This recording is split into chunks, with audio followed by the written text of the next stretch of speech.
ದೆಹಲಿಯಿಂದ ರಾಜ್ಯಕ್ಕೆ ಮೊದಲ ಬಾರಿಗೆ ಆಗಮಿಸಿದ ಬಿಜೆಪಿ ರಾಜ್ಯಾಧ್ಯಕ್ಷ ನಿತಿನ್ ನಬೀನ್ ಅವರು ಕರ್ನಾಟಕಕ್ಕೆ ಬಂದು ಒಂದಷ್ಟು ಮೀಟಿಂಗ್ಗಳ ಮೇಲೆ ಮೀಟಿಂಗನ್ನು ಮಾಡಿದ್ದಾರೆ. ರಾಜ್ಯ ಬಿಜೆಪಿ ಕಾರ್ಯಾಲಯ ಒಂದು ರೀತಿಯಲ್ಲಿ ನಿತಿನ್ ನಬೀನ್ ಅವರು ಮೀಟಿಂಗ್ಗೆ ಸೀಮಿತವಾಗಿತ್ತು ಅಂತ ಹೇಳ್ಬೋದು. ಬಹಳ ಪ್ರಮುಖವಾಗಿ ನಿತಿನ್ ನಬೀನ್ ಅವರು ಮೊನ್ನೆ ಬಂದಂಥ ಸಂದರ್ಭದಲ್ಲಿ ಹಲವಾರು ವಿಚಾರಗಳ ಪಟ್ಟಿಯನ್ನೇ ಮಾಡ್ಕೊಂಡು ಬಂದಿದ್ರು.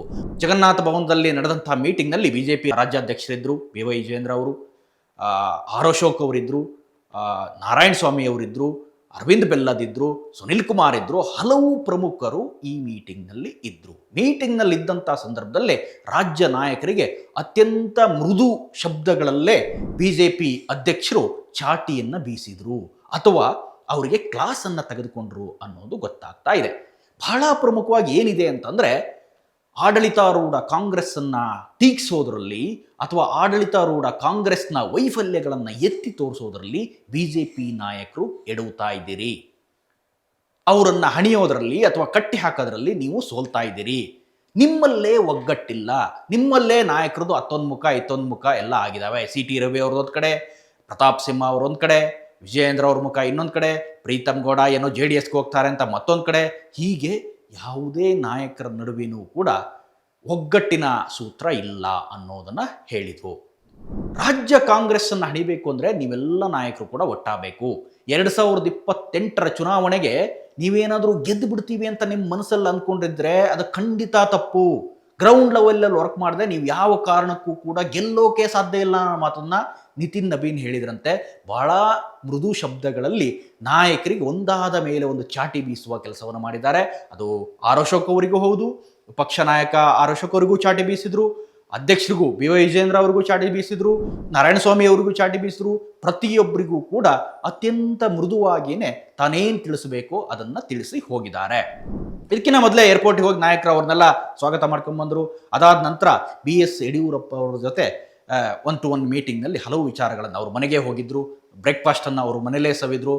ಯಡಿಯೂರಪ್ಪ ಅವ್ರನ್ನ ಕೇಂದ್ರ BJP ಅಥವಾ ಇಡೀ BJP ವಲಯ ಯಾವತ್ತೂ ಕೂಡ ಕಡೆಗಣಿಸುವ ಮಾತೇ ಇಲ್ಲ ಅನ್ನುವ ವಿಚಾರವನ್ನು ಕೂಡ ಜನರ ಮುಂದೆ ಹೇಳುವಂಥ ಪ್ರಯತ್ನ ಮಾಡಿದರು.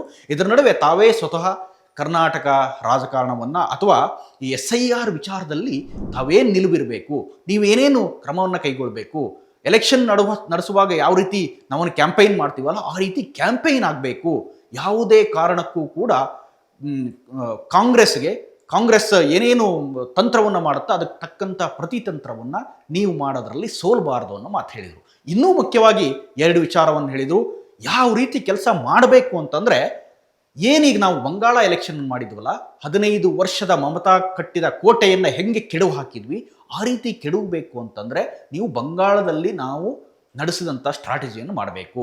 ಯಾವ ರೀತಿ ಕೆಲಸ ಮಾಡಬಾರ್ದು ಅನ್ನೋದಕ್ಕೆ AIADMK ತಮಿಳುನಾಡಿನಲ್ಲಿ ಯಾವ ರೀತಿ ಎಡುತ್ತಲ್ಲ ಆ ರೀತಿ ಕೆಲಸವನ್ನು ನೀವು ಮಾಡ್ಕೋಬೇಡಿ. ಕೇವಲ 2 ವರ್ಷ ಮಾತ್ರ ಇದೆ ಎಲೆಕ್ಷನ್ಗೆ, ಅದರಲ್ಲೂ 1 ವರ್ಷ 8 ತಿಂಗಳು ಮಾತ್ರ ನಮಗೀಗ ಉಳಿದಿರುವಂಥದ್ದು. ಲಾಸ್ಟ್ 2 ತಿಂಗಳು ಎಲೆಕ್ಷನ್ಗಳಲ್ಲೇ ಕಳೆದು ಹೋಗ್ಬಿಡುತ್ತೆ. ಆ ರೀತಿಯ ತಪ್ಪನ್ನು ನೀವು ಮಾಡಬಾರ್ದು. ರಾಜ್ಯ BJP ಸ್ಟ್ರಾಂಗ್ ಆಗಬೇಕು. ಯಾವುದೇ ರೀತಿ ಮಾತಾಡೋದು ನೀವು ಸಿಕ್ಕಾಕೊಬಾರ್ದು. ಸಿಕ್ಕಾಕೊಳ್ಳೋ ಮೊದಲೇ ಕಾಂಗ್ರೆಸ್ಸನ್ನು ಕಟ್ಟಿ ಹಾಕಬೇಕು.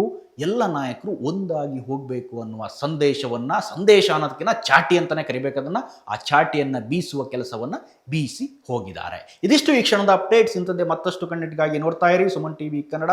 ಹಾಗೆಯೇ ನೀವೇನಾದರೂ ನಮ್ಮ ಚಾನಲ್ನ ಸಬ್ಸ್ಕ್ರೈಬ್ ಮಾಡಿಲ್ಲ ಅಂತಂದರೆ ದಯವಿಟ್ಟು ಈ ಕೂಡಲೇ ಸಬ್ಸ್ಕ್ರೈಬ್ ಮಾಡಿ, ಶೇರ್ ಮಾಡಿ, ಲೈಕ್ ಮಾಡಿ ಮತ್ತು ಕಮೆಂಟ್ ಮಾಡೋದನ್ನು ಮರಿಬೇಡಿ.